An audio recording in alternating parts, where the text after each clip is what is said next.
Le soleil est de retour sur notre région et attention, il va chauffer très très fort à partir de jeudi. Alors notre série qui chaque jour vous fait découvrir les plages de notre région va vous donner, j'en suis sûre, des envies d'océan. Sur le sable, c'est le nom de cette série, nous mène à nouveau aujourd'hui en Vendée, à Saint-Gilles-Croix-de-Vie où nous attend sur la plage tout de suite Christophe Amouriot. Bonsoir Christophe.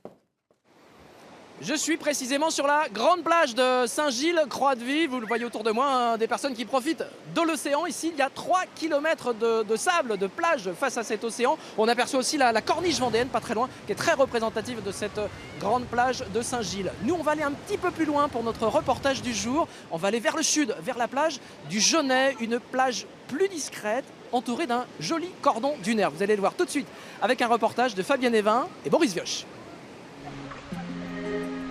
Des dunes à perte de vue et aucune construction. Voici la plage du Genêt. Ce site classé Natura 2000 depuis les années 90 s'étend sur une dizaine de kilomètres entre Saint-Gilles-Croix-de-Vie et Bretignolles-sur-Mer. Un ensemble dunaire de 400 hectares, aujourd'hui protégé. C'est un cordon dunaire, malgré tout, qui s'est formé avec les vents, par l'apport éolien, par les courants.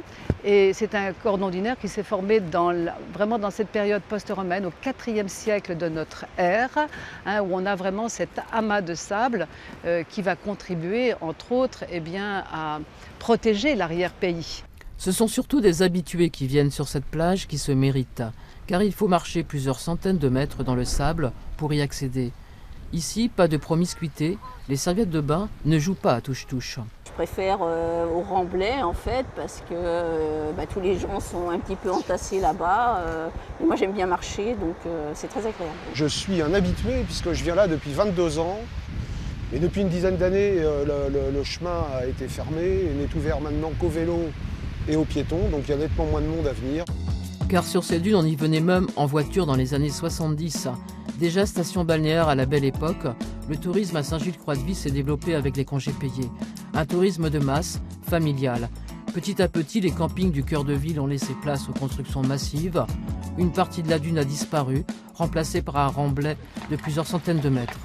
La ville, confrontée désormais à l'érosion de son littoral, repense ses aménagements. Vous voyez, il y a eu tout un travail de végétalisation sur cette dune, parce qu'il faut maintenir ce milieu fixé, ce sable, c'est extrêmement important. Derrière la dune, la rivière du Genêt et son canal construit au XVIe siècle sont aussi l'objet de toutes les attentions, car ils participent à l'équilibre écologique du site entre dunes et marais. On arrive vraiment à la limite entre les zones de marais qui sont ici, donc le marais du Genêt et du Guégoran, et donc le secteur après qui longe la dune. Et donc on voit très bien le rôle de la rivière le Genêt qui permet en fait d'irriguer les canaux de marais. Donc la plage elle est après cette zone de marais derrière le bois. Donc on a la zone de dune puis la plage. Une trame verte permet aujourd'hui de découvrir ce patrimoine naturel. À pied, en vélo, un éloge de la lenteur pour les amoureux de grands espaces, loin de la foule estivale. Retour ici sur la plage de Saint-Gilles-Croix-de-Vie. Vous le voyez, du monde autour de nous, sur le sable ou dans l'eau. Il y a le soleil aussi qui est également au rendez-vous. Et nous sommes en compagnie de la directrice de l'Office du tourisme du Pays de Saint-Gilles, Alice Plot. Bonjour. Bonjour. Merci d'être avec nous. On va tout de suite parler de ce mois de juillet qui se termine. Comment ça s'est passé pour vous ici? On a beaucoup parlé d'un manque de touristes dans beaucoup de stations. Alors effectivement, on peut parler d'un mois mi-figue, mi-raisin, contrairement à ce qu'on aurait pu attendre par ce mois ensoleillé. On a eu un superbe mois de juillet et malgré tout, plutôt en dents de scie, c'est-à-dire des week-ends bien chargés et un creux le reste de la semaine. Une explication, une raison? Alors, on peut l'attribuer à deux principales faits. Peut-être le développement des low cost qui a généré, et puis les météos estivales de l'année dernière qui étaient coup-ci coup-ça, qui a incité les gens à peut-être déporter leurs vacances sur la péninsule ibérique. Quand vous parlez des low cost, ce sont les vols low cost à partir de Nantes par exemple. Low cost, exactement. Donc il y a peut-être cet effet-là. Et puis le deuxième, on le constate très souvent quand il y a des Coupes du Monde. On a eu la Coupe du Monde de foot et souvent ça paralyse les déplacements. Et voilà, donc tant que la finale n'était pas passée, c'est vrai que ça a été un petit peu plus calme. Mais le mois d'août arrive et là, tout est au beau fixe. Les indicateurs sont plutôt très positifs. On va avoir logiquement une très belle fin de saison. Un mot, on est obligé de dire un mot et assez long d'ailleurs de la Sardine quand on est à Saint-Gilles-Croix-de-Vie. On pense à ces plages là où on est, mais aussi au port. Il y a un port de plaisance, il y a aussi un port de pêche. Énormément de sardines sont pêchées tous les ans. Vous avez un chiffre à nous donner, un tonnage? Tout à fait, c'est à peu près les 3/4 des apports, c'est 2900 tonnes sur 4000 tonnes pêchées au total sur Saint-Gilles. Et ça confère à la station vraiment une particularité parce qu'on n'est pas juste une station balnéaire. Cette pêche à la sardine, c'est une histoire, c'est 3 siècles d'histoire.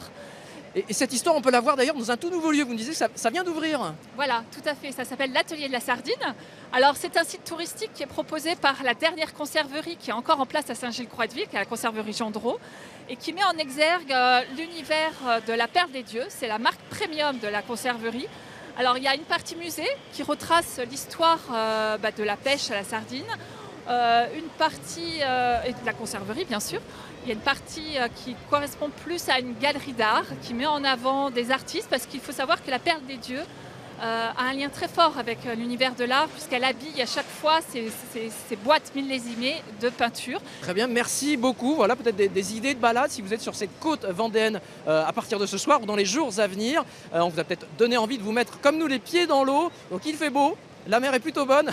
On l'a testé pour vous et c'est la fin de cette page donc, de plage, une nouvelle plage donc, que nous avons découvert. Et puis il y en aura une autre demain. Merci.